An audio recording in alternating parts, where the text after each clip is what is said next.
Shalom Bapak Ibu yang kekasih dalam Tuhan Yesus Kristus. Salam semangat di dalam Tuhan Yesus Kristus. Selalu harus semangat Bapak Ibu. Nah, mari kita melanjutkan renungan kita pada pagi hari ini dari bacaan kita Imamat pasal yang ketiga. Kemarin kita sudah membicarakan dari pasal 1, juga pasal yang kedua. Sekarang kita bicara dari pasal yang ketiga. Topik-topik yang sederhana, yang menarik, yang kiranya menjadi berkat buat Bapak Ibu yang kekasih, seperti sudah menjadi berkat buat saya. Di dalam pasal 3 kita membaca Imamat pasal 3 ayat yang ke-14. Imamat 3 ayat 14 berkata, kemudian dari kambing itu ia harus mempersembahkan lemak yang menyelubungi isi perut dan segala lemak yang melekat pada isi perut itu sebagai persembahannya berupa korban api-apian bagi Tuhan. Amin. Sampai di sana bacaan kita Bapak Ibu. Hari ini saya ingin mengajak kita merenungkan sebuah topik lagi yang menarik, yaitu lemak. Kata lemak. Apa yang kita pikirkan pada waktu kita merenungkan kata lemak? Bukankah lemak itu sekarang ya kayaknya banyak ya orang-orang yang menjauhinya. Lemak kita mengatakan kurang bagus. Lemak itu tidak sehat. Lemak itu berbahaya buat kesehatan. Bahkan ada orang-orang yang sampai melakukan banyak hal untuk supaya bisa mengurangi lemak-lemak di dalam tubuhnya.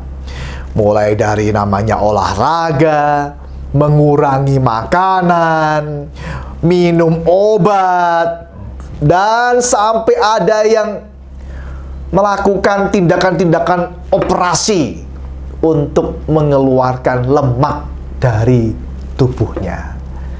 Jadi lemak itu konotasinya kurang baik. Lemak tidak bagus. Tetapi anehnya di dalam bagian kalau kita melihat, justru lemak itulah yang diminta oleh Tuhan supaya dipersembahkan kepada Tuhan. Ayat 14, perhatikan kembali. Kemudian dari kambing itu ia harus mempersembahkan lemak. Jadi lemaknya yang harus dipersembahkan. Seolah-olah Tuhan suka sama lemak ini. Justru itu yang diminta oleh Tuhan.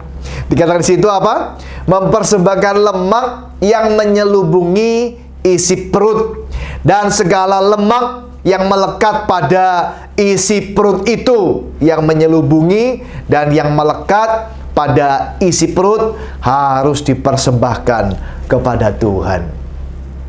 Jadi menarik. Justru Tuhan yang minta lemak itu. Apa yang bisa kita renungkan dari bagian ini Bapak Ibu? Misalnya yang pertama adalah Tuhan mau kita itu sehat sebetulnya. Tuhan mau kita sehat. Tuhan tahu bahwa lemak ini tentu dalam jumlah yang banyak, dalam kapasitas ataupun dalam kuantitas yang banyak kurang baik. Ya, kalau sedikit dalam takaran tertentu, dalam jenis makanan tertentu, dan dalam saat yang tertentu, bolehlah ya, kita kadang-kadang mungkin memakainya. Tetapi rata-rata sebaiknya kita tidak terlalu banyak untuk memakan lemak. Maka Tuhan tahu bahwa lemak ini bisa berbahaya. Bisa berbahaya sekali lagi buat kesehatan, kurang baik. Maka Tuhan justru meminta itu dipersembahkan. Supaya apa? Dibakar, habis, selesai. Supaya tidak dimakan, tidak menjadi makanan daripada orang-orang Israel pada saat itu. Jadi Tuhan menjaga mereka. Tuhan mau mereka itu sehat, tubuh mereka hidup dalam kesehatan. Misalnya itu yang bisa kita renungkan. Yang kedua adalah supaya mereka juga belajar taat. Belajar taat. Jadi pada waktu Tuhan memerintahkan sesuatu, biarlah hal itu tidak ditawar-menawar, hal itu tidak dipermasalahkan, hal itu tidak dijadikan sebuah pertanyaan-pertanyaan yang menghalangi mereka untuk taat. Tapi biarlah tatkala diberikan perintah, tatkala diberikan permintaan, laksanakan. Jadi pada saat Tuhan berkata, persembahkanlah lemak, lakukanlah. Tidak perlu dipertanyakan, tidak perlu dipermasalahkan. Tidak harus mereka mengatakan bahwa kenapa kok Tuhan meminta lemak, tidak mau meminta yang lainnya saja. Dalam bagian ini kenapa kok begitu? Kok? Nah, jadi tidak seharusnya saat kita itu berhadapan dengan firman Tuhan, kita itu tawar-menawar, lalu kita mempermasalahkan, mencari-cari alasan untuk kita tidak melakukannya. Tuhan meminta, Tuhan memerintahkan, that's it, kita melaksanakan. Jadi yang pertama, Tuhan mau mereka sehat. Yang kedua, Tuhan mau mereka taat. Yang ketiga, terakhir Bapak Ibu, Tuhan mau mereka itu tidak justru ke arah sana. Ke arah sana artinya mengembangkan ilmunya dalam ilmu kuliner, memasak makanan untuk terus ke arah yang mengarah kepada lemak. Tuhan mau supaya mereka memakai waktu mereka, memakai ilmu mereka, memakai ide-ide mereka untuk mengarah kepada yang lain. Bukan ke sana, kepada yang lain. Jadi bukan hanya sehatnya, bukan juga cuman taatnya, tetapi juga arahnya. Arahnya tidak harus ke sana, tapi ke sana. Tatkala itu sudah dipersembahkan, sudah selesai. Mereka tidak terbayang lagi, mereka tidak berpikir lagi, mereka tidak usah memusingkan hal itu lagi, sudah selesai, sudah lewat, sudah tidak ada. Nah, mereka pikir yang lain.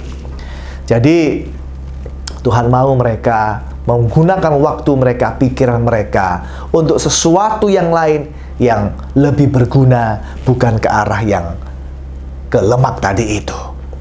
Nah, apa yang bisa kita simpulkan Bapak Ibu yang kekasih? Maksudnya jelas di sini. Tuhan mau kita sehat. Tuhan mau kita memakai waktu kita, ide kita, ilmu kita, usaha kita, pikiran kita mengarah kepada hal-hal yang penting, hal-hal yang berguna, hal-hal yang baik, hal-hal yang menguntungkan, hal-hal yang menjadi berkat. Sehingga kita tidak mengarah kepada hal-hal yang tidak dikehendaki Tuhan, tapi justru kepada hal-hal yang dikehendaki Tuhan dengan hati yang penuh ketaatan. Nah, kiranya kita selalu punya hati seperti itu. Taat kepada Tuhan, melakukan kehendak Tuhan, mengarahkan hidup kita untuk sesuatu yang berkenan kepada Tuhan, tidak melanggar firman-Nya, juga tidak mempermasalahkan segala kehendak-Nya. Kita hanya melaksanakan saja dalam kehidupan kita. Kiranya kita semua diberkati, sebagaimana bagian ini juga sudah memberkati saya. Amin. Tuhan berkati kita sekalian.